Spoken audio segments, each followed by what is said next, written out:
We've got so many games to talk about. We share what we've been playing over the holidays on episode 263 of the Tabletop Bellhop Gaming Podcast. Yeah, since we last recorded, we've hosted 2 public play game nights here in Windsor.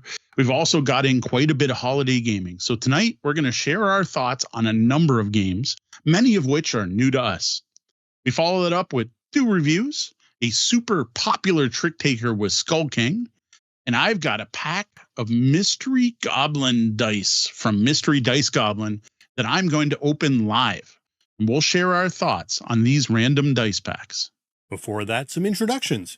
I'm Sean, and here with me we have our editor and webmaster, Deanna. Hello to all my fellow cardboard connoisseurs. And the Tabletop Bellhop himself, Mo T. I am Mo Tuzano, the Tabletop Bellhop, your cardboard concierge, helping you make your game nights better. We record our podcasts live Wednesday nights at 8 p.m. Eastern at twitch.tv/tabletopbellhop. And we love it when people take part and join us in the lobby, our chat room here on Twitch. This episode exists in part thanks to our Patreon patrons, you rock, and our sponsor, Grand Gamers Guild. You can find detailed notes for this episode at tabletopbellhop.com/episode 263. That's 263. Links in our show notes may be affiliate links, which cost you nothing to use, but do help support the show. Now it's time for the Bellhop's Tabletop, where we talk about the games that we've been playing lately, which, since we haven't recorded in some time, covers 2 months of gaming. So buckle up. It's going to be a long one. Yeah, we'll try to keep it fairly succinct. It's going to be a balancing act on we want to tell you about the games and give you enough information to know if you should be interested in them. And we don't want to be here all night. So we're gonna jump around a bit. So one night at Brenda's, Gwen wanted to try Picture Perfect from Arcane Wonders. She was out of town in Nova Scotia when we were playing this game and was like, I really want to try it. So Arcane Wonders, Picture Perfect, Sean, Deanna, and I tried it at Origins, did a demo, thought it was really cool. And then when we are on our anniversary trip, Deanna and I found a copy out in Fergus, Ontario, of all places, and I picked it up. This is a great game. I really dig this game. Like, it's just neat. Like, it's a deduction game where you've got various standees of people that you have to organize around a table, and you have imperfect information. You only know like 3 people at the start of the game, and then you trade information, and eventually you're hoping to put everyone in the perfect position. But of course that's impossible because people don't always know what they want, and it contradicts with other people. And I got to say, this game's great. Still enjoyed it. Had a great time playing it. Gwen loved it and immediately was like, I'm bringing this to my next Walkerville High School, not the Walkerville Brewery, her next Walkerville Game Club night on Wednesdays. It is still a great game. Though I got to say, I'm terrible. I have come in last place every time we played. And I think it's my obsession with placing everyone. I think the strategy of this game is honestly place a few people perfectly is possibly better than placing everyone okay. And you said that out loud and tried it in a second game, and it didn't play out for you. So well, I ended up placing everyone anyway. So yeah. What I remember about this is that we all got really bogged down with the take the photo part at the end. And like Gwen has some AP, but I was just as bad as she was. I think next time we need to set a timer and say, okay, you have 2.5 minutes, take a photo, go. See, I just remember I've only played this at Origins, but I just remember just holding up my camera, taking a picture, and scoring it. You're like, you know what? If I come from this angle, then maybe I can get it so that the dog's behind the guy. And but see, I just took a picture quickly and won. So yeah, that's true. Maybe. I know there was more of the literally trying to place like bowls and plates so that a person's head was hidden, which looked great from my perspective. But then when I got the camera down there, it wasn't quite working. And everyone was really happy when I said, flip your camera over because it'll matter because your camera's in a different place. The other thing, though, is I think at the demo, they didn't give us all the rules for taking pictures. Like you're not allowed to see anything but game components. If there's any open air before, or if you can see the table, it's not legal. I think when they did the demo, they were just like, take a picture. And we like took pictures from different angles. Because that's one of the things I was struggling with, was to make sure that was the only thing in frame, right? So all right, next up, Kickstarter. Oh my God, I got a Kickstarter game. It's the last board game I backed on Kickstarter, and that is Tokyo Highway Rainbow City. Yes, I back Kickstarters now and then, not often. This is a dexterity game about building a highway system out of like popsicle-like sticks and then placing rubber cars on them. But you only get to place cars if you go over or under an existing piece of highway. We're just starting to explore this one. What I wasn't expecting, and I like dexterity games, is just how much dexterity is required to play this game. And we even have like the updated version where the sticks all have little rubber pads on them to make them stick better. And the cars are made of rubber instead of wood so they don't slide. And this was rough. It was rougher than I expected. Like the game's neat and it requires strategy, which is what I was looking for. Like here's a dexterity game where you really have to think and plan ahead. But the dexterity part's very hard. And that's all I'm going to say here, because this is one that I actually did a patron only first thoughts review. So if you want more information on Tokyo Highway, Rainbow City, and my first thoughts, check out our Patreon at patreon.com/tabletop bellhop. I haven't read most Patreon review. I'm not a patron. I haven't figured out how to sneak in there and see those. But I dodged playing this because I was scared of the Dex elements, and that's with you trying to convince me that it wasn't really a Dex game. And having you tell me that it's actually, yeah, you're never going to get me to sit down for this one, buddy. It's not an obligation, so that's okay. Well, up next was our November, that's right, we're going back here, November Brews and Board Games event at the Walkerville Brewery, which was super busy and was our best event since our first one last Easter, which still takes for some reason, our first ever event still takes the prize for most people. I think it was something new, right? Just because it was something new, people came to check it out. Well, it was the holiday. The timing of the holiday and the event also were very magical. Mm-hmm. I was busy doing a parent meeting for the kids' school that night. There's been some drama with the program she's in being canceled, and I've been active trying to make that not happen. So yeah, I missed game night at Walkerville last November, and it was super busy. So I feel guilty, but yeah, I wasn't there. I can't talk about it. Go on. Oh, it was fine. It was busy. It was this was one where I'm like, I'm gonna get some games played, or I'm gonna show off this. I'm gonna try something new. No, I just was constantly running around teaching games. Thankfully, everyone was very accommodating and patient with us that night. Yeah, well, frustrating. These events, they really are getting too busy for us to sit down and play. There's so many games happening and so many new people coming in. It's really all about both teaching and engaging with players, new and old. Yeah, I'm kind of hoping we'll get to a point where some of the new people have started to learn games and will have their favorites. And I think eventually we'll hit a point where it'll kind of mellow out to people bringing their own and playing their favorites, and we'll have some time. But right now, it's all about introducing new games to new people. So fair enough. We know what it's about. That's all good. Now, the biggest hit of the night was Flip 7 from the op, which, we reviewed this and then we kind of made fun of the fact it says the greatest card game of all time. I'm starting to wonder if we're just a little too critical, because it's starting to turn into like the greatest card game of all time for the op. This game's gone. You cannot get this game. It is unavailable everywhere in the entire world. It has been hugely popular. Now, this is a blackjack-like game where people flip up cards from a pyramid deck and bust if you get duplicates. And it has been a huge hit everywhere. I have had more people in the last month over the holidays write me personally asking where to get this game than anything else we've ever talked about. So this really might be the greatest game of all time to some people. I dig it. It's a fun game. But man, has it been popular. Yeah, there's a number of games that are super popular, and it's really interesting to see, what works and what doesn't. One of the things I do, I'm not a games teacher. There's a couple of games I can teach, but it's not my forte. So I sit there and I try and engage people when the people coming up and whether they're looking, wide-eyed and terrified of this giant mass of games they've never heard of, or they've got an idea of what they want. They're just not sure which game is going to fit in. I try to help that. And then I pass them off to one of our quite able and capable teachers, rather than have me fumble through things. And it's, the card games and the party games. The party games are really kind of a lot of what's been happening lately, whether it's Psychobabble or This Game is Killer. The games like that have really taken a big stronghold, especially with the university students who are coming in. But we've got our regular group for Robot Quest Arena, or some people who are trying little things a little on the thinkier side, whether it be Fantastic Factories or Artemis, not Artemis, Ares, Terraforming Mars Ares. One thing I did like, there's one group that tends to stick to party games. They tend to stick to themselves unless I interject myself and say, hey, here's something new for you to try, which is what I tend to do with them, which it's great. If you show up with your group of friends and you want to play with your group of friends, and that's who you play with every week, you're welcome to do that. But I'm always trying to get people to mix and mingle, right? So I went over to that group and they were actually sitting down to a heavier Queen game, Parfum, which was pretty awesome. So that was cool to see that group, exploring more heavier stuff.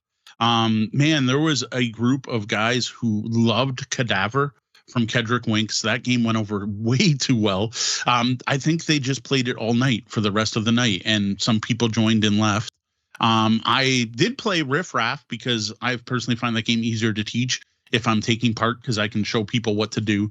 That is still the hardest dexterity game that has ever been published. My gosh, it is so hard. That gimbal that holds up that ship is so fiddly, picky, fine-tuned. I don't even know. I don't know what to do. I need to go play it on a high-gravity planet where maybe it won't wobble as much. We had a big group playing Codenames, which was great to see. That was nice because that was one that we didn't have to join in, that they started on their own and did their own thing, which was great, which did give me a chance to sit down and learn a new to me game. And that was Artemis Odyssey from our sponsor, Grand Gamers Guild, who I do have to thank for the copy we have. This is a follow-up to Ad Astra, which was originally published a number of years ago from Stronghold Games. Playing that with this group, I was really struck by how much it could be a perfect next step game from Catan, because it has that same feel. You're not rolling for your resources, but you're using 6 different resources to build ships, colonies, and factories. And colonies produce 1 resource, factories produce 2. Like, it literally is a city and a settlement from Catan. And there's even like a robber aspect where you have to discard half your hands if you get to a hand size too big if certain cards played. And I got to say, that's really cool. So I got to say, now I'm starting to recommend this one. And I do have to thank the group for putting up with that night, because I'd like play 1 card and then disappear for half an hour teaching games, and then come back and we get around the table twice before I had to go teach something else. So thank you, group, for putting up with the interruptions during my attempted play of Artemis Odyssey for the first time. And the other interesting thing I remember about November was that the month before, Flick Racer, whatever it's called, Pitch Car had gone over huge. It had been a massive success, and so we made sure to bring it back, and we got a track set up on the table, and not a single person more than glanced at it. No one was interested in it. I don't know what it is about Pitch Car. I guess I think you have to, you and you. We're playing Pitch Car, and immediately people will glom onto it. But no one wants to be the first one. I think the big thing is that you need to get a game going. Mm-hmm. I think everyone there is still really scared of starting anything on their own. Like, they need us to guide them. And I'm like, that's where we need that next level, right? Like our barbershop bar events, everyone was so comfortable. They just show up and be like, I'm starting this game. Anyone want to play? We need to get the public to that level. At least some of the public. Signs. I have a step. I have now a set of 24 small orange traffic cones that I picked up in a travel pouch that I'm going to bring, and I'm going to give to people and say, look, hey, are you interested in letting people join your game? Here, put this on your table. And that's my goal now for this next event in January, is giving out these cones. And then when people walk up and say, hey, if you don't know, walk around. If you see an orange cone, those people are interested in letting people join them. Feel free to say, hey, can I join in the next hand or whenever the next break is? Oh, that's awesome. Yep. Yeah, we need the tabs thing, right? The Origins game area thing with looking for teacher, looking for more players, need players willing to join, stuff like that. Some better way to communicate that. So that was our November event. Late November, Cosmos sent us their new Exit the Game Advent calendar. Thank you, Cosmos, for that. This one's called The Missing Holiday Star. We were really hoping to review this before December 1st, but it didn't work. Holiday season this year was bonkers. So instead, we are going to review that one later. We reviewed that one, on our last episode. So you can check that out in our last episode for full thoughts. All I will say here is that it did some really clever things. And it's very much an exit game. If you have played an exit game, you know what to expect. If you haven't played an exit game, they're unique. There's a lot of interesting things going on and requires a lot of out of the box thinking, and they can be kind of obtuse in their titles now and then. My only real complaint, though, is the overall component quality could have been better. But check out our review from last week for more information on Exit the Game, the Advent Calendar, the Missing Hollywood Star. Yeah, I had unreasonable expectations. Like, it took a bit for the game to get here, and then we couldn't find enough time to play through all of it. I wanted to finish it by the end of November so that we could put it out for a beginning of December review, and that was very unrealistic of me. So disappointing, and I feel bad. So moving into December, we continue to play and enjoy Endeavor Deep Sea. I love this game. Just last episode, we listed it as my top game of 2024. So it's just so good. Love the feeling of discovery and exploration, the fact to play as cooperatively or competitively, and how much the different scenarios change it up. Just all around win. Fantastic game. Yep, all of that. I adore this game. I'm going to agree with something that you said when talking about it previously, that it almost does it a disservice to name it Endeavor, because it's not just a retheme of Endeavor. And I just want to get the word out there on that y'all need to go try this game. It's something different and super fun. Yeah, no, and I agree. We were talking earlier about the difference between competitive and cooperative. And one of the things I really loved about the game was that the competitive, while being competitive, still had a feel of cooperation. You're all still working in the same sea towards the same goals. You're not helping each other, but you're not, slapping around each other either. It's mostly just fighting over limited resources, which is pretty thematic. And to be fair, there is some cooperation with the when you do the linking things and you both get a bonus. And I think they even did include some mechanics to give you that feel of cooperation and working together while still trying to be the first among equals. For the holidays, one of the new to us games that we hit is Vienna. This is the number 5 game in the Steffenfeld City Collection from Queen Games. It is an update. I almost don't. It's similar to what we were just saying about Endeavor. It's supposedly an update to La Isla, but it's significant. Of all the city games we played so far, which is 4 out of 5 of them, of the original series, this is the biggest difference from the original. Now, the theme is now spies in post-1950s, post-war Vienna, sending agents to different embassies for different governments and buildings, using bribes to try to collect evidence. Now, there's 2 modes of play. The introductory mode, which is quite simple. Simple enough that you could probably finish a game in about an hour, hammer it out, and kind of get that Feld feel. To me, it's a little simpler than what I want from a Feld. Now, it's basically La Isla with a new theme. The big thing, though, is the advanced mode, which, like Steffenfeld himself has stated, this is what I wanted it to be, but I was asked to make a kid's game with La Isla. This adds in missions to complete, an economy, upgrades you can purchase during the game, having to pay for your agents, and so much more. Now, I'll say the introductory game is solid. It is a nice, quick game. It's lighter than most Felds. Of the 2, I think Sean would prefer the introductory game to the full game.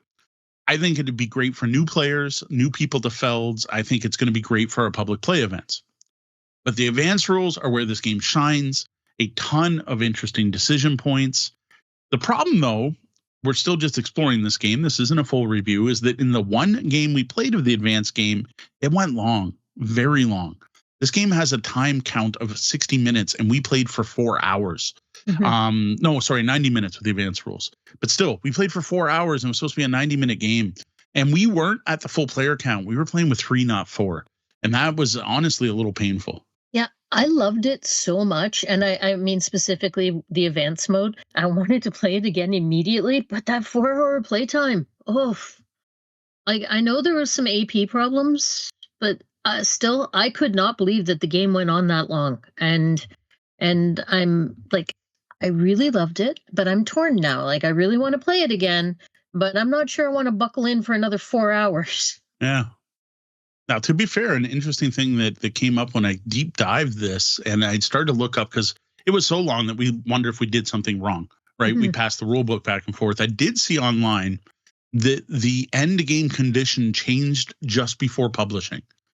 And I don't know if it was a Kickstarter, maybe it was during the Kickstarter. I don't know when. I am really tempted to try the game with the original rules to see if that might improve it. And that has to do with the fellow that's moving along on the roof that's counting the rounds. Yeah. I mean, I'm usually not for house ruling things, but I am curious to try it that way now. Interestingly, I don't see anyone complaining about game length in the comments on Board Game Arena or Board Game Geek. I sat down and read the rule book, and I don't normally do that. Mo handed it to me, and I literally read it front to back, going, "We must have screwed something up. Something. There's got to be a reason that this game went this long," and I couldn't find anything. Well, then we get to our December Brews and Board Games event at the Walkerville Brewery, which was lightly attended, but a lot of games got played. Yeah, I think that the place was still pretty happy. For the middle of the holidays, the place definitely wasn't empty. It's more people than they would have had otherwise. Was our lowest attended event we've had. But it was nice. The nice part about that is I actually got to play some games. I didn't spend all night teaching. In general, I could get some groups set up and everyone seemed to be good. So I actually got to sit down and play some games. And one of those was another classic. So when we were talking about the games we played in 2024, I noted that there was only 10 games from my existing collection I got played. Well, one of those was at that night, and that was Gizmos. Because one of the things I've been working on is getting our game room back in order and rearranging our shelves and trying to fit everything in. And I saw Gizmos and I was like, man, we should be bringing this out to Walkerville. This is a perfect, again, that step up. It's not a party game, but it's not heavy, right? That for people who want a strategy board game, want to play a hobby board game, but aren't interested in sitting down to a Feld. And I've got to say it was a huge hit. It was one of those where by the time I'd finished the game, the people were online looking at where they can pick up a copy. So Gizmos is great. Engine builder, really dig the game with the weird little marble maker that drops out, which I guess my version still has the cardboard. I guess if you buy it now, you get a plastic marble dispenser, energy dispenser for Gizmos. If you're into engine building games, it's up there. Like that and Fantastic Factories are two of the best engine building games that actually kind of have a similar theme where you're adding new things to your engine every round and then trying to run it as often as you can. Yeah, I taught Fantastic Factories, and it was a lesson in why I don't like teaching games. I muddled through it okay, but I do not remember rules. I have no idea how Mo manages to remember all the rules to all the games. We played too many new games, and they just get mind wiped out of my head to make room for new ones. I learned a game, and now we're not playing it anymore, so that's gone. And I grabbed Fantastic Factories, and I'm thinking, I know this game. I can teach this. It's a card tableau. It's simple, build your engine kind of thing. Yep. I open the box and I go, dice. I forgot there were dice in this game. Okay. Goodness, what else have I forgotten? Right, dice worker placement thingy. How the heck did I forget that? Okay, so we're going to build the market, and how much do those cards cost? Oh, yeah, token placement. There's tokens. We place those. Yeah, it was kind of embarrassing. I shouldn't be allowed to teach games. So it wasn't as busy as November, but again, it was a solid night. We had a lot of regulars, and I think the regular number is just growing, and that's awesome to see. Yeah, the core group of people who tend to make it out to every event seems to be a bigger number every month, which is awesome. And I love seeing the same people out. While we do love seeing new people, I also really enjoy seeing the same people out. And again, it's nice to see the same faces. Plus, we're already familiar with our format and everything, and I don't have to do the full introduction and here's who we are and here's how it works, right? It's all just there and hey, go have fun. What are you here to play this week? So that's always nice. Other games I played that night were King's Coalition with a pair who adored it.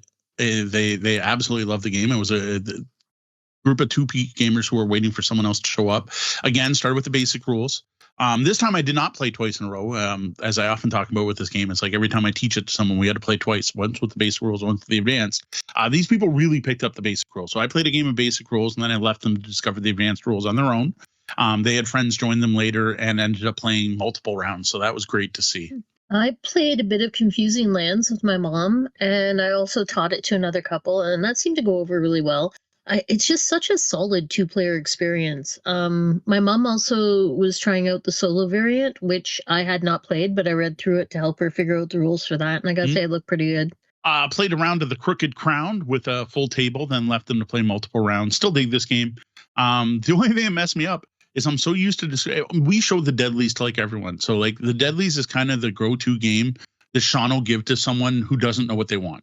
Or like, I have no clue. I'm new here. I don't know what to do. And you're like, here, do you like Uno? Here, play the deadlies, right? So I'm so used to everyone knowing the deadlies. So I went over and I'm like, okay, so this game is the deadlies, but it's the part where someone has the halo and now you're all fighting over the halo. And then the two of the players are like, we never played the Deadlies. So I taught them Crooked Crown, and they played it and liked it. And I went, okay, now we're going to pause and we're going to play the Deadlies. And sure enough, they loved the Deadlies, and they played the Deadlies for most of the night, but then did go back to Crooked Crown. So that was cool to see, because I still feel the Crooked Crown is that part of the Deadlies where you're fighting over the halo, and it's super cutthroat and super fun. I actually sat and played a game of Azul. I can't remember the last time I played Azul.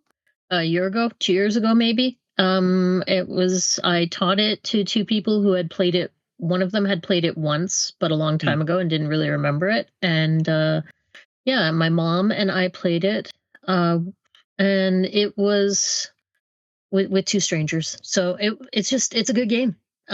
Super enjoyable getting to play that, and the teach wasn't awful. So there you go. He's the Azul teacher now. We'll just give her all the versions of Azul. Nope. There are several. The Queen's Garden. Heck no. I don't want to teach Queen's Garden. Yeah, that one's rough. You couldn't even figure out that game when we first put it on the table. Oh, that game had a rough learning curve. We finished off the night with Vinyl Seasons Greetings, or Vinyl Holiday Edition, whatever you want to call it. This was very much a learning game. You can check out our review on our last episode if you want more information on that holiday-themed music game. It's a game. Now, we did give Vinyl another try at Brenda's with the kids. That went better than our first play. The publisher is not known for very clear rule books. Once we figured things out, it went pretty good. Now that having, I gotta admit, being able to like break it out at the game night before breaking it at Brenda's did help me understand the game. Brenda and Gwen actually really enjoyed it. Eve didn't like it that much, but we did run into some wonkiness that actually soured it, and I think Eve was enjoying it until that end. Because the rulebook's not the best. So we get to the end and we're with 4 players, and there's a player who still had ornaments and records left, but their trees were full. And we were trying to figure out what the heck you do. And it was in there. It was in like a spot at the back of the book for rule exceptions. But just having that situation come up just felt wrong in that game. Like the game should be simple. You place a record here, you place a record there, or you place a record to score points. And you're like, but it can't. And then you end up helping or messing up the other players, which also feels weird because the whole point of the game is cooperating or collaborating with the people next to you. And now you're affecting someone on the other side of the table. So I don't know. It's a little wonky. I didn't love that. I'm going to say it again later when we go into the full review, but I think it's really weird that the BGG community rates this as best with 4 when it feels like it just breaks at 4. And yeah. Next up was more Artemis Odyssey with the family after getting to try it out at Walkerville. Now we sat down and played. And one of the things that was neat about this is I had a discovery. We're playing the first game, and I was just like, yeah, it's asymmetric in the fact that there's no asymmetry in the original game. I told everyone, I'm like, yeah, you all have the same deck of cards, and you all do this thing, and there's these planets, you do this stuff. Well, I realized this time that each player's action deck is actually unique. So it's asymmetric in the fact that each player has planets they can't move to on their own. They have no way to get there unless another player plays a movement card that goes to that planet, which I thought was awesome.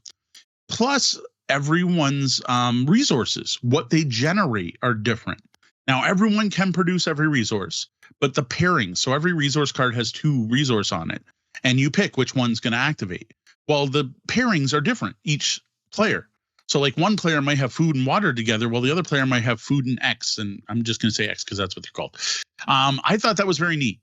Now, we're really close to reviewing this one. Might even have it on our next pair of episodes. We might be able to review Artemis Odyssey. I am really digging it. I want Sean to play this one before we get it out, because it's a sci-fi game, and I think he'll dig it. What I love is not only are the decks unique, they actually provide each player with a customized overview card, which accounts for the uniqueness of the deck. It actually specifies these are the planets you won't be able to get to. I just thought that was a great touch. Yeah, and here I was like, oh, that's interesting. They color-coded the player reference cards. I wonder why. But it literally shows which planets you can't get to and what your combos are. Now, Boxing Week. We got in 3 new-to-us plays and brought back a classic. So we're going to do the new-to-us ones first. First was Genotype from Genius Games. Now, this is the company that makes educational classroom games that are actually really fun hobby games. I'm not being hyperbolic here. They're really good games. Check out our Cytosis review if you want to know. Now, I got to say, Cytosis is good. It's a worker placement game. It's about cells and cell biology, and it's neat. It's a fun game. It's well done, but I can't see going, hey, let's get together and play Cytosis. Genotype, yes. Genotype is fantastic. This is a worker placement game about Mendelian genetics and growing peas. You're using your workers to draft dice, to collect plants, to buy tools, and you're trying to complete sets of pea plants with different traits. And yes, I realize I probably just lost most of you, right? It sounds dry as heck, but it is a fantastic game. The genetic system uses dice and Punnett squares. The economy's tight. There's lots of interesting decision points. At this point, we've only played twice, but we have enjoyed every play with the family. This one's going to be in my pack for our next Walkerville event to see how well it goes over. And I think the only problem is going to be is getting anyone to sit down and play a game about growing peas. This game was fun. It was strategic and tight and just totally enjoyable to play. We played it twice in 3 days, and I was not sick of it. I was good to go for a third rate then. Like Mo said, this isn't good for an educational game. It's just straight up a good game. Cytosis is enjoyable for what it is, but this is just all around better. I'm glad we played them in the order we did, or I probably would have really been disappointed with Cytosis. The next new to us game is Adventure Party from Smirk and Dagger. This is an improv fantasy role-playing game mashed up with a party game that kind of reminded me of if you took Dubious Kiss the Goblin and the Hasbro Dungeons & Dragons Adventure game Begins game, put them in a pot and stirred them all together. Now, if you don't know those games, we've reviewed all three of those, so check those out. This, you're going to pick a character and randomly determine a set of 3 scenarios. You're going to roll your D20. Everyone gets a D20. You hide it behind your little DM screen. Whoever rolls the highest becomes the GM for the first one. And I can never remember what it is, like guest master or something like that is what GM stands for. Mm-hmm. And they're going to read the card. And the card's going to set up a situation, a conflict, or an encounter. And then they're going to look to the player on their left in very RPG style and go, what do you do? The player on the left's going to go, well, I'm going to do this. So let's say the description is a dragon's about to breathe fire on you. And that is the default first scenario. And you're like, well, I'm going to put up my shield and defend it while the rest of the party circles around behind. And one of the things you have to do is you have a deck of random magic items. You start with 2 and you have to include your magic item in the thing. So they're like, well, I'm holding up my shield. I take my ring of invisibility and I throw it to the thief who's going to slip it on and sneak around the back and try to backstab the dragon. Well, then you got to roll your D20 and see how it worked. And there's a little chart on the DM screen that tells you what your results are. And they're pretty typical. It's 10 or above. Like a 10 is a barely succeed. 9's a barely fail. 20's a critical success. 1's a fumble. And then you have everything in between. Well, you then have to describe what happened. Then everyone else has their D20 is going to guess what you rolled. Then the DM gets to ask one question. Then they reveal what they rolled. You compare them. The DM explains why they picked the number they did. And then everyone gets XP based on how close the GM was to the player's roll. Then everyone else can earn honor for hitting the exact number or one off. It's silly. It's fun. It's got that improv RPG feel. You've got that trying to describe your things. It's got the thing I love in party games where you have that round after the round where everyone talks about why'd you choose this? Well, if you chose a 3, don't you think you would have failed more? What do you mean you actually succeeded? You said this didn't happen, right? I love that aspect of the game. Eve has decided this is her favorite game of all time. So sorry, Dubious. Dubious has dropped out of the number 1 spot for our youngest daughter. It has been replaced by Adventure Party. It's an improv game. I had fun playing it with her family, but I would have to be at gunpoint to play this with strangers. That's it. It's fun for what it is, and there is a great deal of variability. Like, it comes with a pile of scenarios. We did end up playing it a second time, and I did not dodge it, so that says something. And the soundtrack thing. There's an included soundtrack. Bard. It has a silly name, something that includes Bard in it. But anyways, you were turning it on, so I'm not. But that was neat that the soundtrack was included with it. So yeah, it is cool for what it is. So they Smirk and Dagger worked with Pocket Bard, there you go, which is a app that you're just put on your phone that can do sound effects for your role-playing games. It's normally a paid subscription, but there is a number of fantasy ones you can download for free. And what they give you is a list of all the adventures, then an appropriate setting and where to set all the different bars on it so it has thematic appropriate sound for the adventure you're playing, which is kind of neat. That's neat. This will also be out at our next event, and I think is going to be a huge hit at our public play. But I think I'm going to hide the character sheets because that part was a little bit much. It bogged it down at the beginning, right? Yeah, bogged it down at the beginning, which once we get to a full review, that still needs a few more plays before full reviews, but I can't see discovering anything new about that game at this point. Mm-hmm. The last new to us sort of game was Sandbag. So we got to try this at Game Expo. We got it at the same time we got Xylotar. Both come from Bezier Games.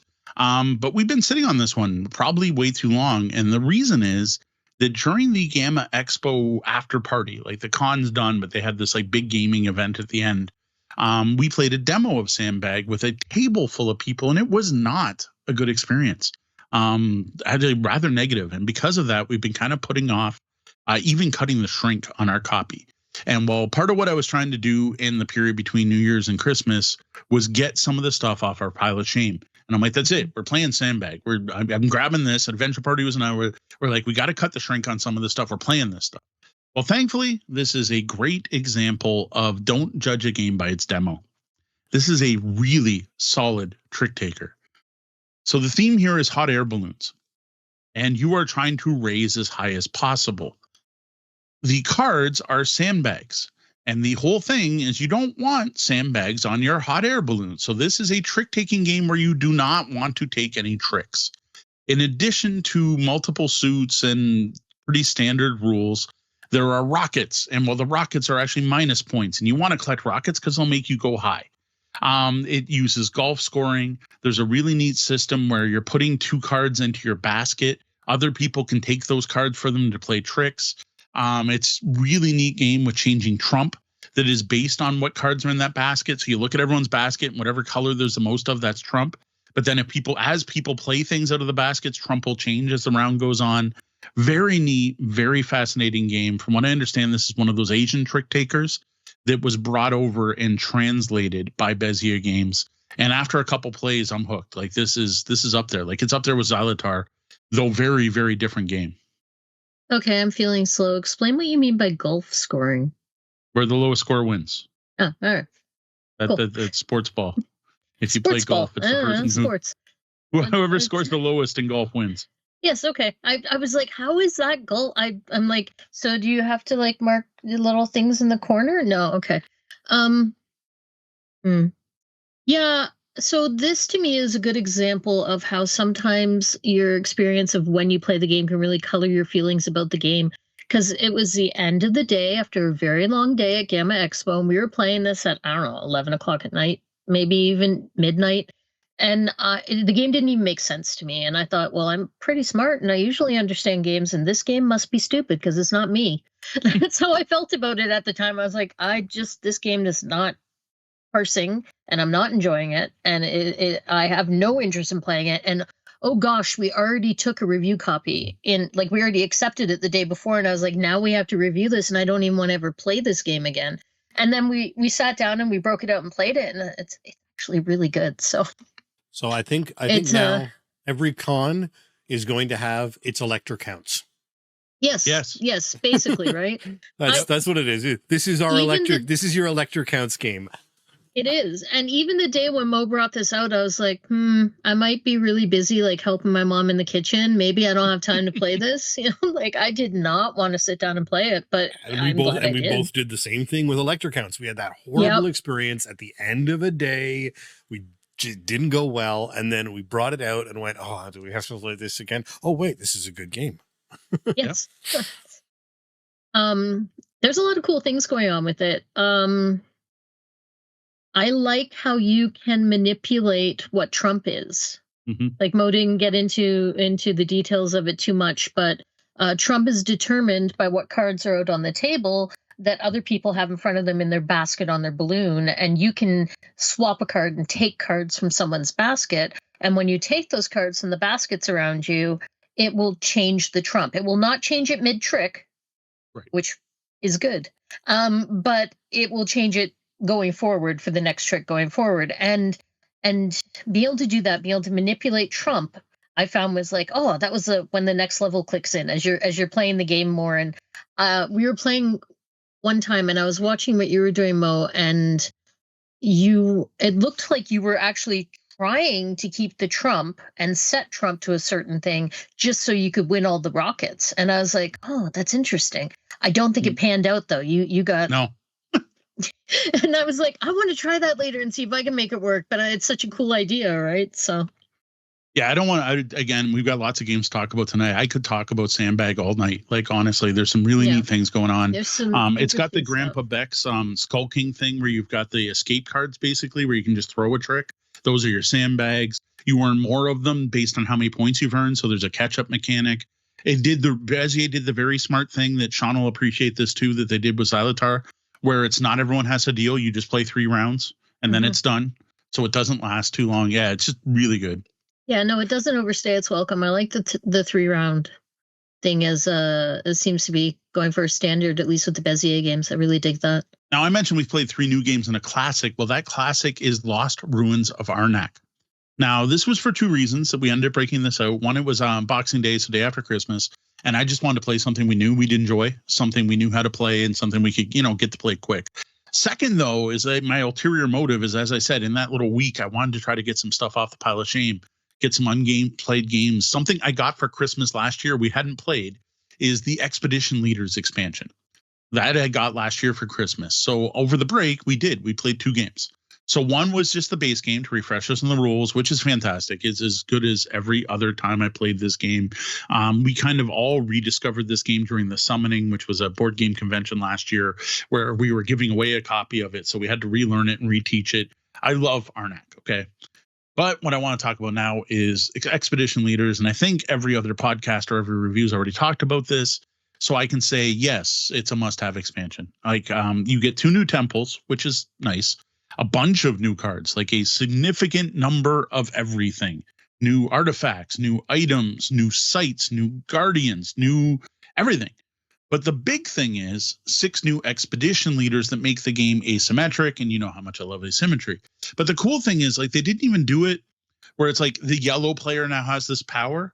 Because, like, I would have expected buying this that there are 4 players, there's 4 player colors, there's now 4 different asymmetric abilities. No, there's 6 to choose from. And they did this really smart thing where you just take a temp tile to show what color you're playing. So you're not locking into, because I have this problem every time we play Eclipse Second Dawn for the Galaxy, I want to play yellow, so I end up playing with the same abilities. And it's just me because I always play yellow, right? Well, that doesn't happen in this game, so I love that. So we played 3 players. Just going to share a bit. I played the Explorer. I only get 1 worker, but I have snacks, and I could use them to move the worker around, as well as take other actions. Deanna played a falconer whose bird could fetch resources, but the longer you waited, the more they could get. So it was like you had to think about when to call your thing back. And then Brenda played the captain, who gets 3 workers and could use the face up the assistants that are on the temple track. And all of them played differently. They all felt very neat. None of them felt more powerful than the others. Mm-hmm. And interestingly, though, and the part I didn't know is these are better than the base game characters. Well, there's no characters, but than your base game mats. And it warns you that if you use the expedition leaders on the original, I can't even remember what they are, Snake and Eagle, whatever the original maps are, you will find it way too easy. You're going to get to the top of the temple easy. You're going to defeat guardians a little too easy. But they also warn you, do not play these brand new maps with the base characters, because you will not reach the top of the temple. Yes, some people on Board Game Geek have done it and explained how they did it, but it's not easy. So that was kind of interesting. That was something I didn't realize. And the biggest surprise to me was the fact that you also don't just, I thought I was getting a box of 4 characters. No, I'm getting 6 characters and so much new stuff. I didn't realize how much new stuff was in this box. Yeah, there was a Mary Poppins carpet bag of stuff in there when we unpacked it. The best part for me was the fact that we hadn't taught my mom how to play Arnak yet, so we had to play it twice. I was like, woohoo.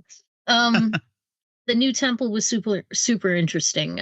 We've only tried one of the 2 new temples, but I enjoyed it. I can't remember which it was called.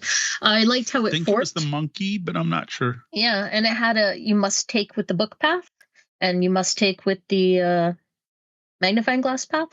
So I'm not sure how I felt about the reward tiles being face down. It made it feel more press your luck, and you're hoping for something good, and less plan ahead with intent. I very much liked how some of the new cards and temple actions made you cycle through the assistants that are out on the board with the new.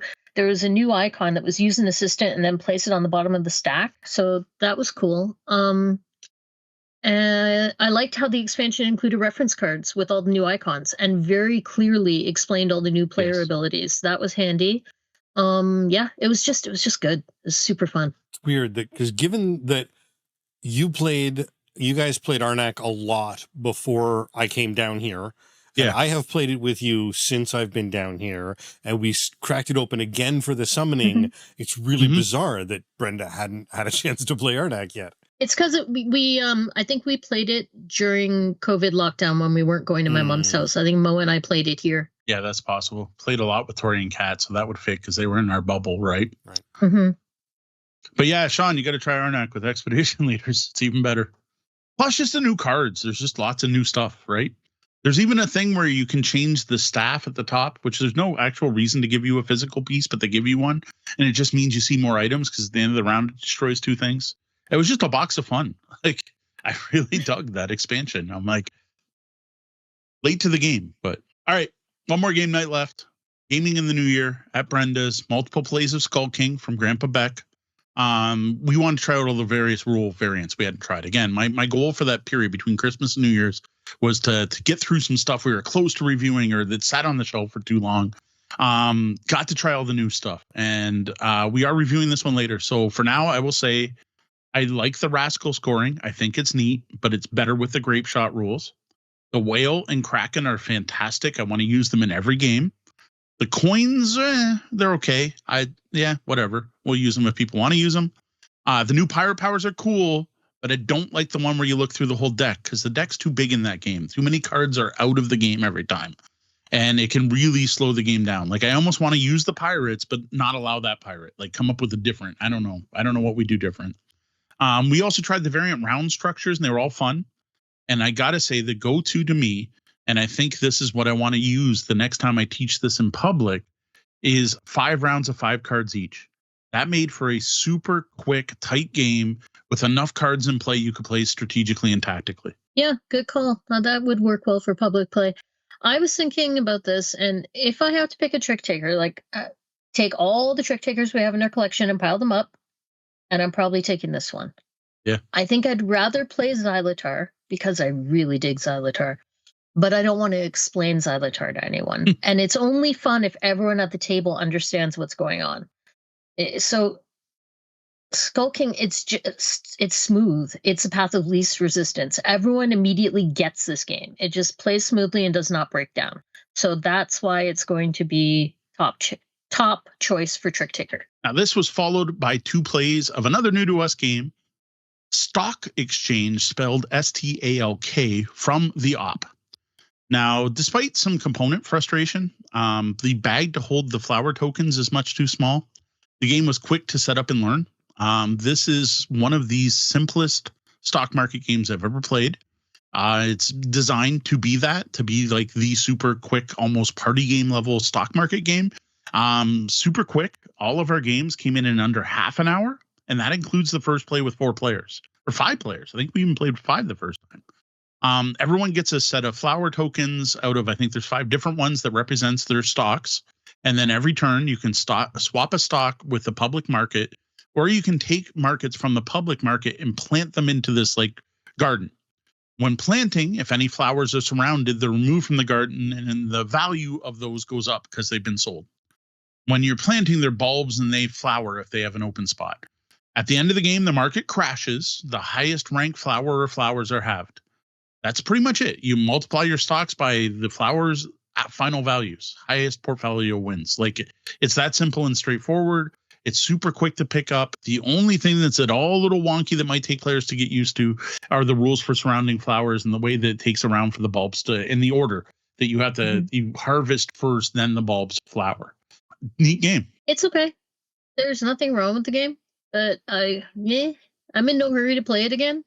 I didn't love it. I will say the eldest kid did not want to play it first because I didn't even know it. She said that night that she hates stock market games. And then she ended up liking this much more than she thought she would. Yeah, like this is the stock market game for party gamers. Like, really, it's 45-minute simple, looks pretty. What I am going to call out is the papercraft artwork is amazing. The cover is so striking. The cover of the rule book's better than the cover of the box, though. They should have swapped those two. And it's all papercraft art, to the fact they even call out that it's all papercraft art. And I thought that was cool. Very, I don't know. It's quick playing stock market game. Like, I don't know if there's a huge market for that. But if you are into, spreadsheet games and want to slowly introduce your non-gamers, this might be a good starting point. Next, Tesseract, Merc and Dagger, cooperative dice drafting game with a very tactile table presence. The Tesseract itself is a cube made out of, I think it's 64 dice that are stacked upon a base that's actually a Lazy Susan. Yes, the game comes with a little plastic Lazy Susan and a stand. I thought that was awesome. Each turn, players are going to draft dice, pass them between each other, use research cards, trying to contain one of each value of each color of die. So 1 through 6, and I think it's 4 different colors. You're trying to do that before the Tesseract collapses on itself, or there are 7 containment breaches. This is a neat, cool-looking game that requires a lot of collaboration. Now, while the game was longer than I expected, like Smirk and Dagger, I just expect quick. We played this with Brenda, Gwen, and I. We really enjoyed it. Eve, not so much. But Eve is not a fan of cooperative games. This one, again, I'm going to bring it to Walkerville because I think this is going to be big. This is going to catch people's attention. We're going to get a crowd watching and going, what's going on? And then other groups are going to want to play it after the group that's currently playing it finishes it.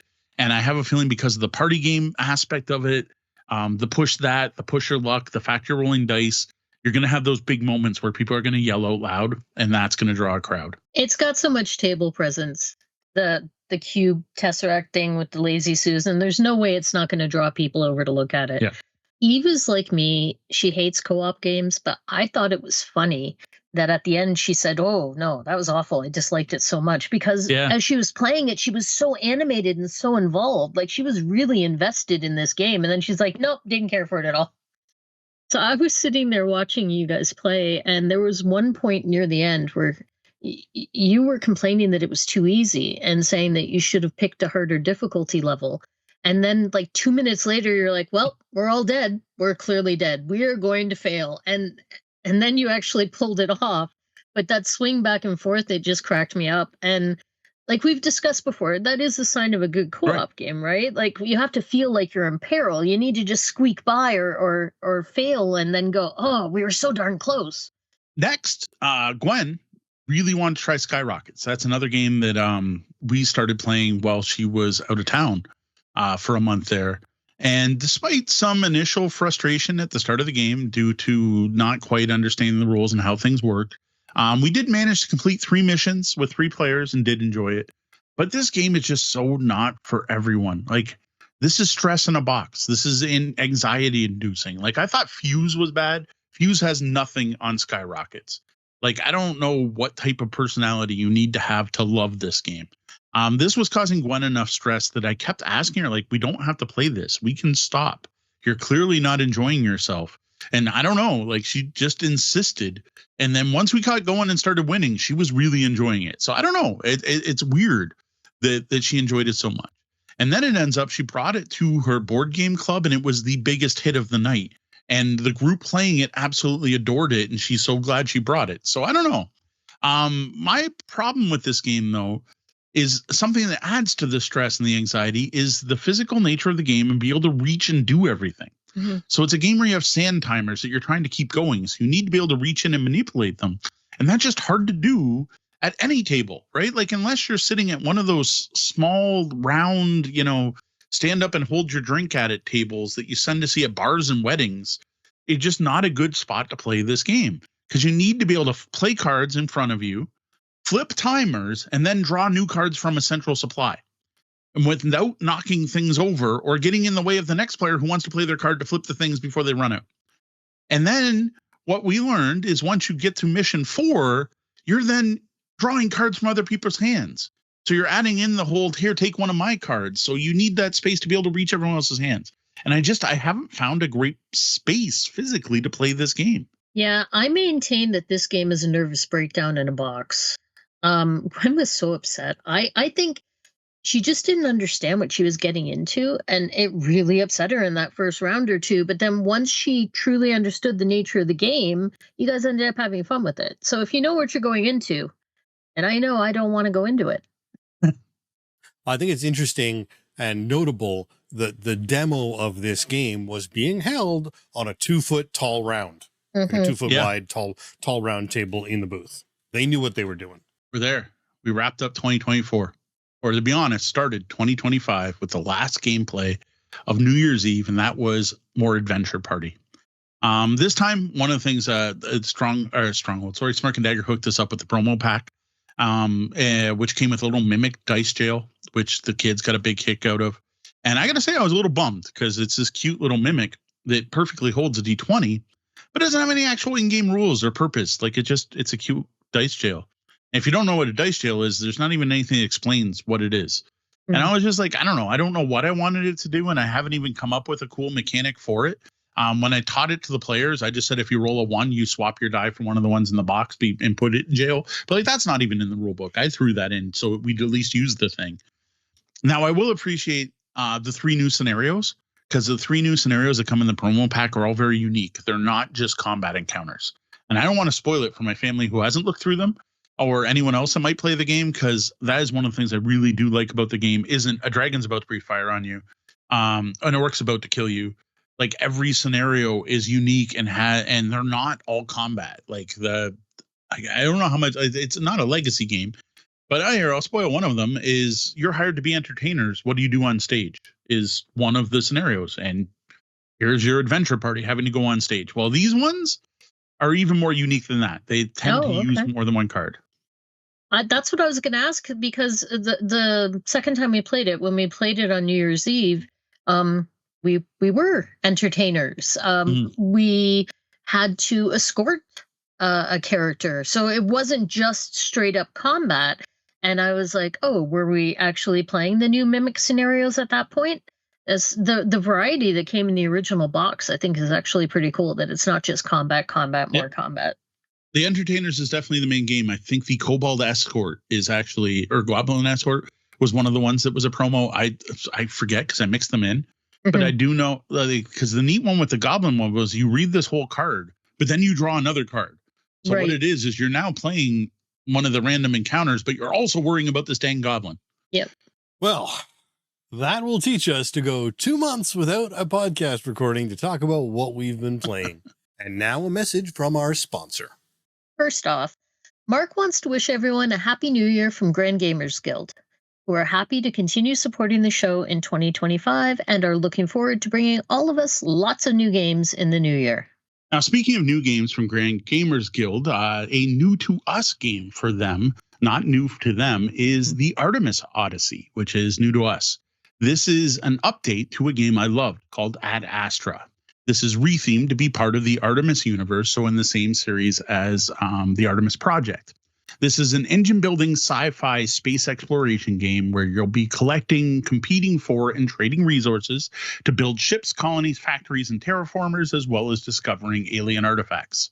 Now, one of the highlights of the game is that this exploration is handled through a hidden planning system using a shared board where players not only choose what actions to take, but in what turn order, where you try to predict and exploit the actions of the other players to further your goals.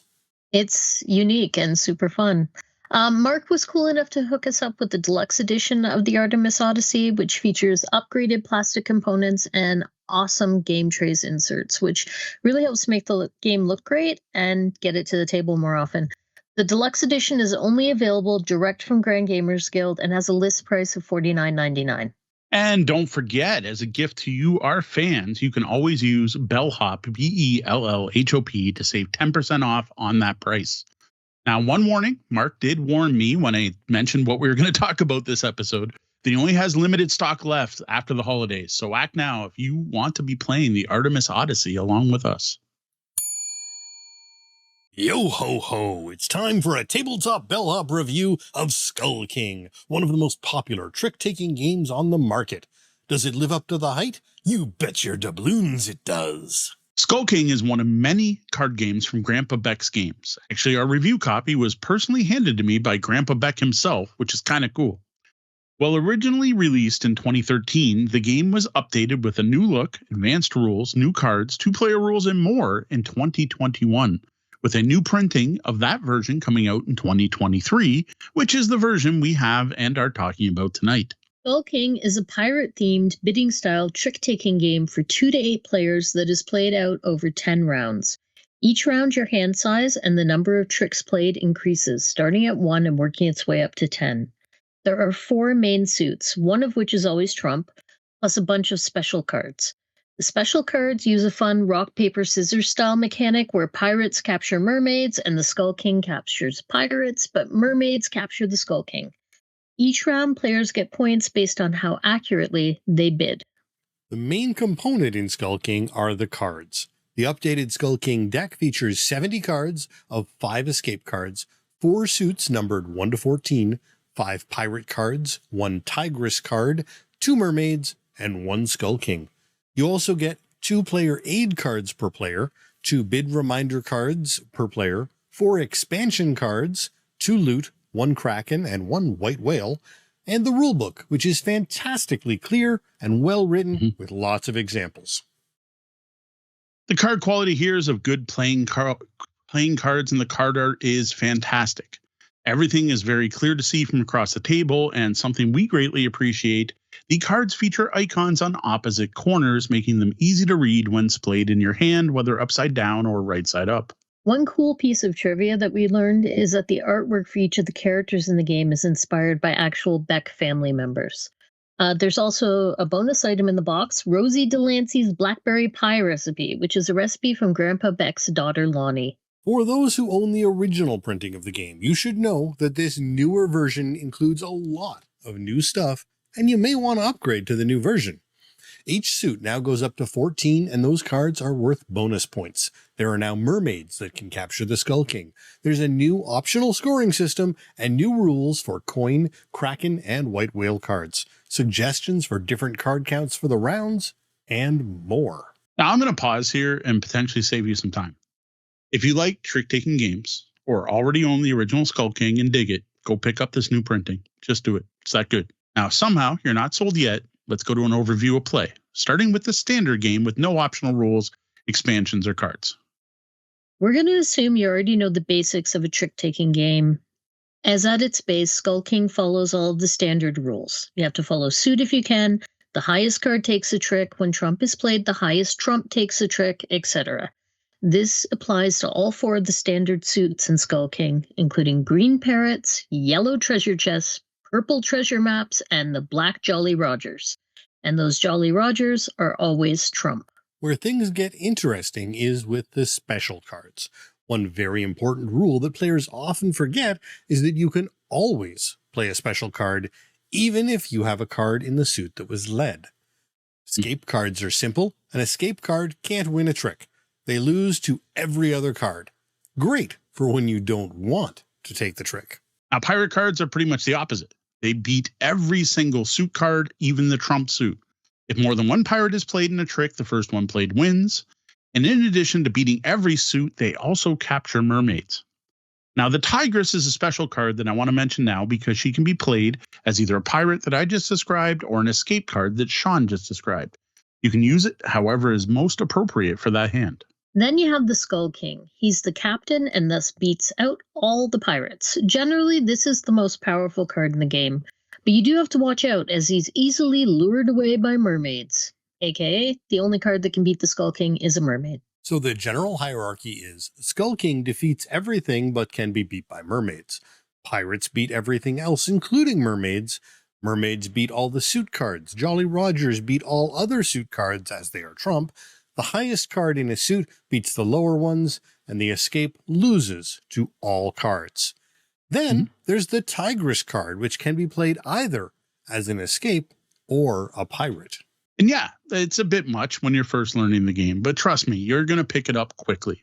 Plus, Grandpa Beck was awesome enough to include a very useful hierarchy card that clearly shows you this progression. You play a game of Skull King over 10 rounds, starting with the first round where everyone only gets one card.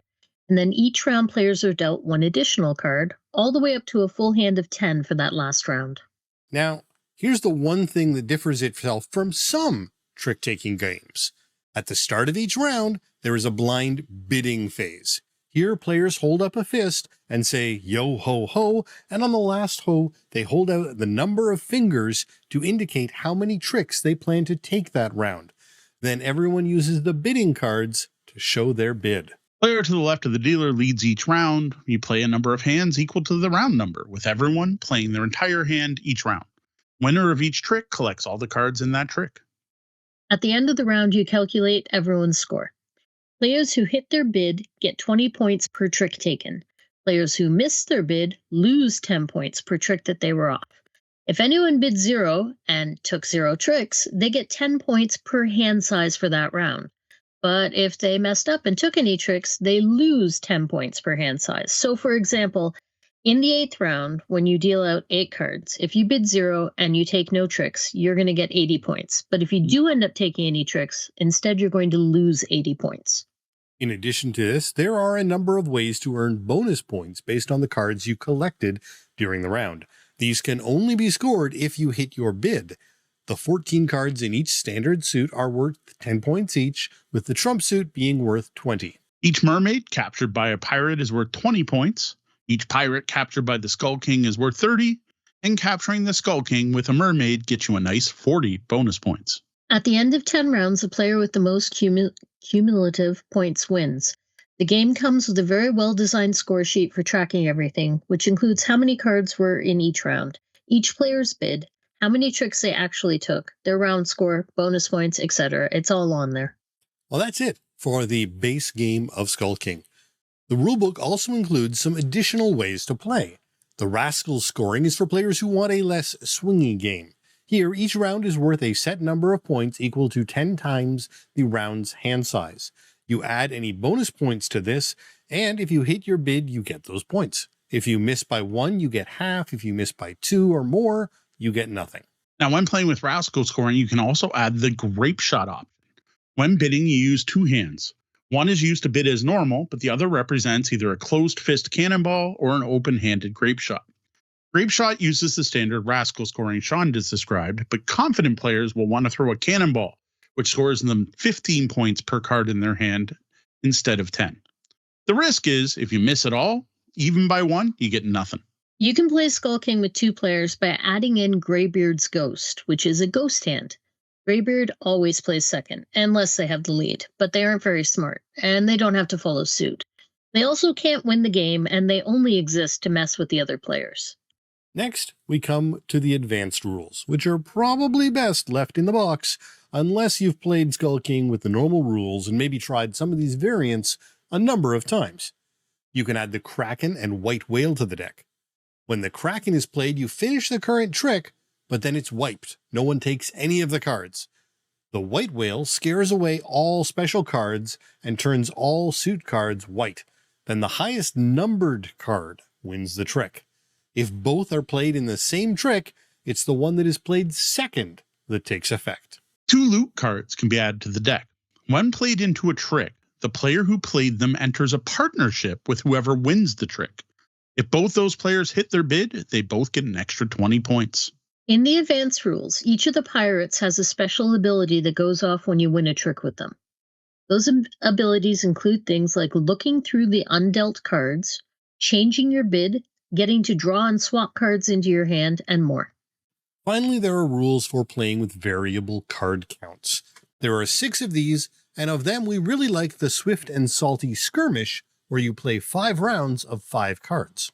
So surely we've convinced you, right? Like if you like traditional card games at all, you've already made up your mind to pick up Skull King, right? It's in your cart right now. I'm not sure what else we can say to convince you.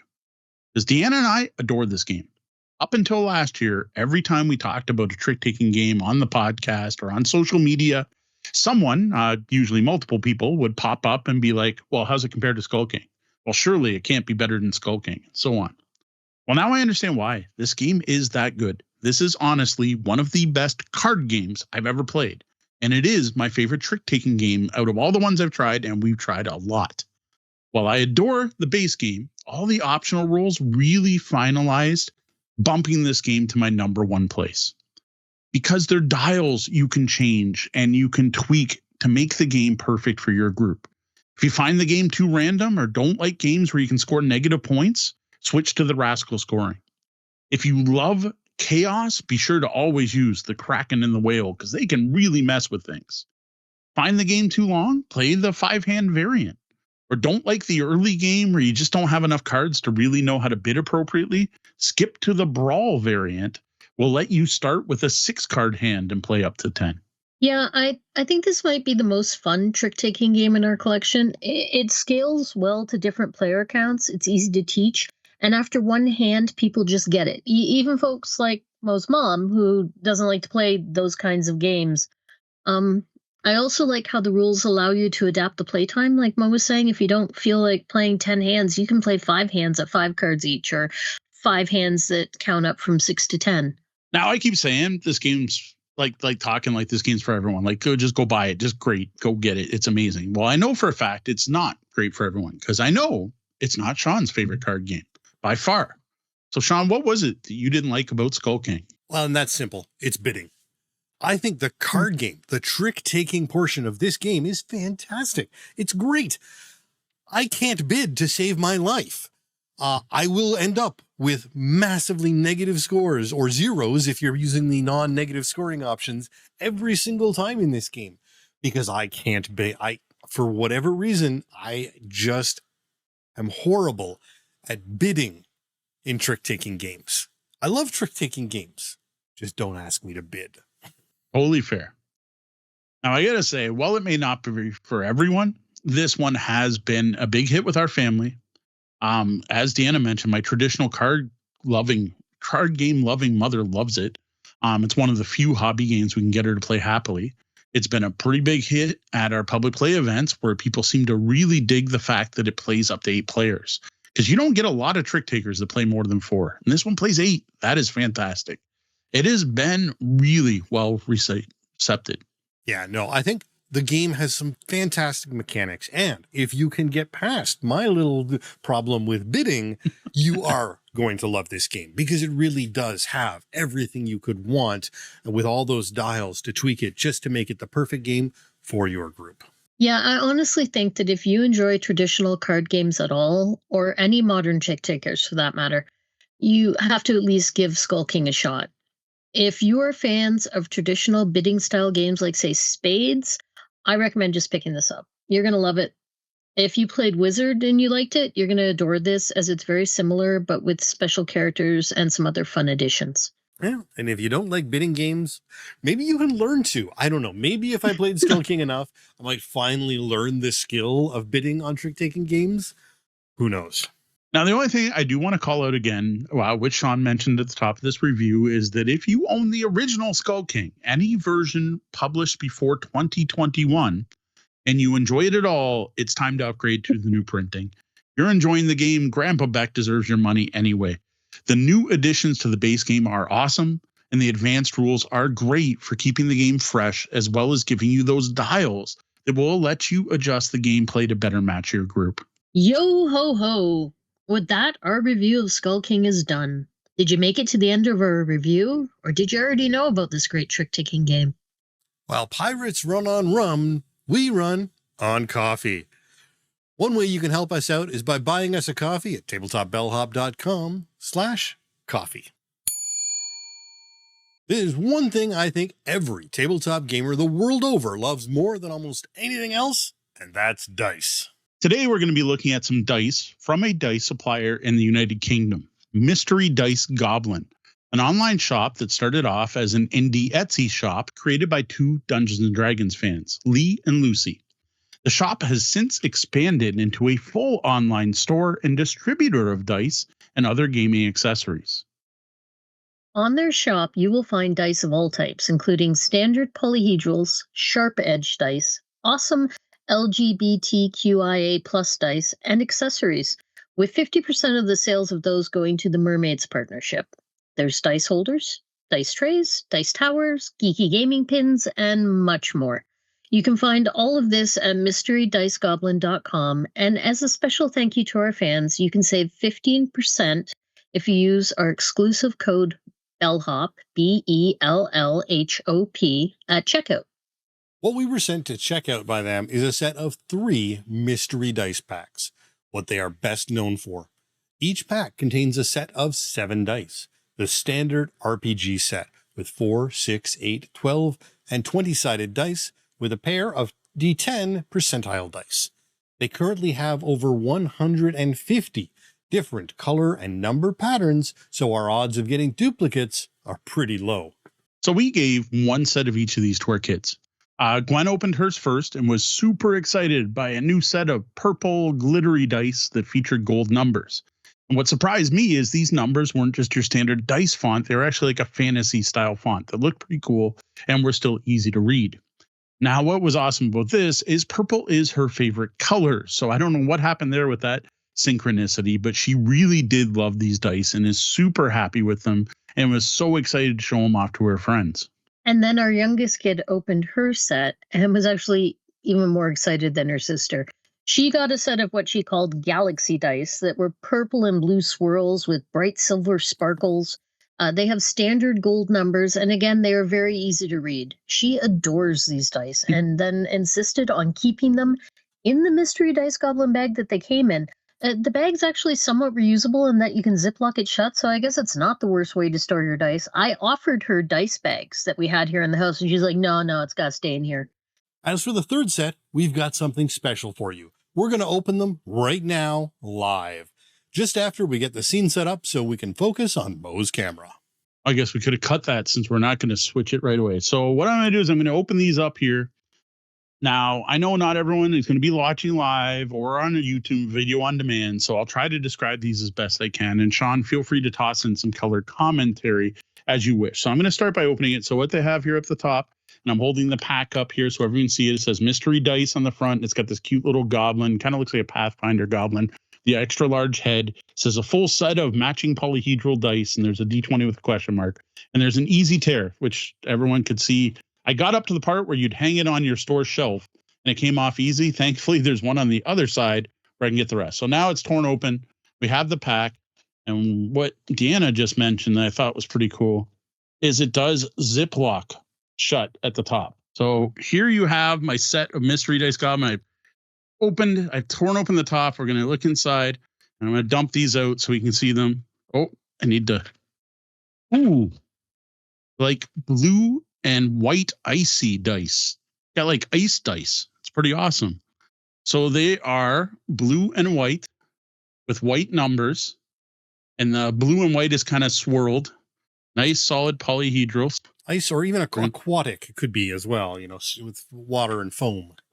Watery, yeah, that works. We're going to roll them. All right. What do we get? We got an 8 on the D12, a 2 on the D8, a 10 on the D20, a 1 on the D6, a 46 with the percentile dice, and a 1 on the D4. I gotta say, those are definitely not the best rolls I've ever seen for a trial run, but I'm definitely not going to complain. So there you go. This is what you get for Mystery Dice Goblins. And as we pointed out, you can just toss these back in here. The package is kind of foil. Now, I will note that the white printing on the white and blue dice does make a little bit of difficulty to read when you're, at least on the camera. I'm not sure how it is in person. Some of those numbers were a little hard to pick out because there's a little bit of white on white happening there with the swirls, but it also depends on where on the dice you're looking. Put them in your hand and hold it up towards the camera so you can see them a little bit bigger. So I think the 20 on the D20 is the worst for that. Yeah. Is what I noticed. Yeah, unfortunately, I've got autofocus turned off. The 20 on the D20 stuck out as being the hardest to read, but honestly, it's inset. And as long as you got any shadow, it's not that bad. Yeah, with a little bit of side light, it's not bad at all. Yeah. The 30 on the D10 is also. Yeah, that one's a little rougher. So again, like if I hold it here at arm's length, I can read it clearly. When I roll it, I rolled a 30. That was fortuitous. Yeah, because they're inset, if you have any side light at all, they're actually not that bad. But yeah, I will admit that darker numbers would have been better on this. So now that we've seen 3 sets of mystery dice from Mystery Dice Goblin, I'm impressed. These are cool. It's fun. I got to say, opening packs is always fun. New dice are always fun. They are high quality plastic, high impact dice. They're the type, they're as good as any set I bought in the past over the years. I've been buying dice for years. These are just as nice as any set I've gotten from, say, ChessX. And the kids love the sets they've opened. I think they're really nice. That's a nice set of colors. Wouldn't be my first choice if I was picking out my own sets of dice, but I don't dislike them. White and blue is kind of nice. They're nice soft colors. Would have been a little nicer if they're a little easier to read. The white on white is an odd choice. I almost wonder if they went this color that they should have went with silver or even a black to make them really stick out. Yeah, overall the quality is decent. Like they're quite nice. It's not just I had a slight concern that they were just going to be a mystery gimmick and maybe cheesy low quality dice, but they're not. They're quite nice.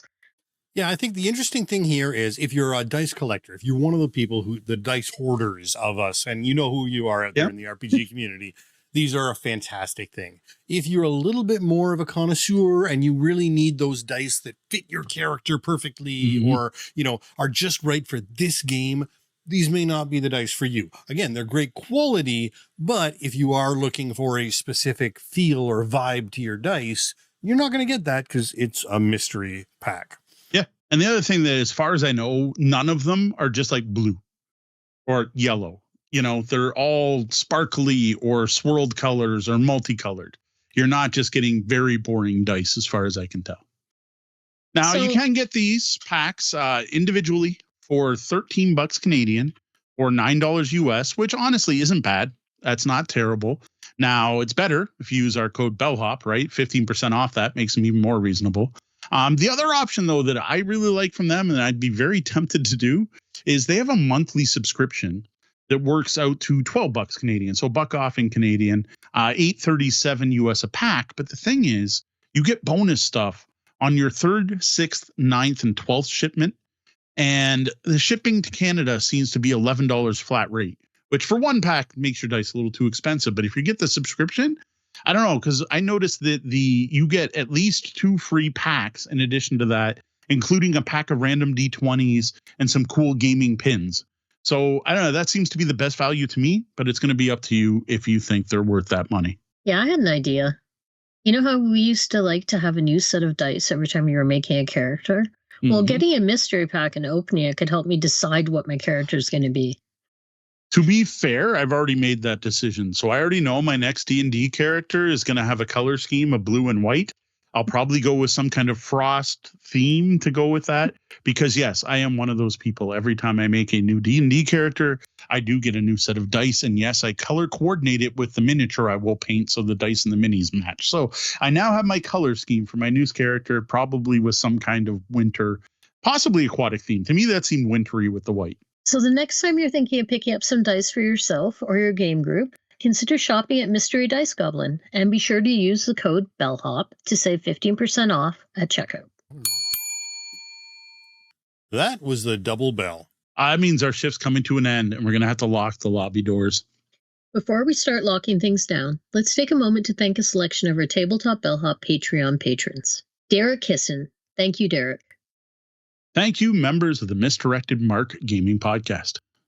Anna. Thanks, Pax. Evil John. Thank you, John. Brian Kurtz. Happy holidays. Chris Leary. Thank you.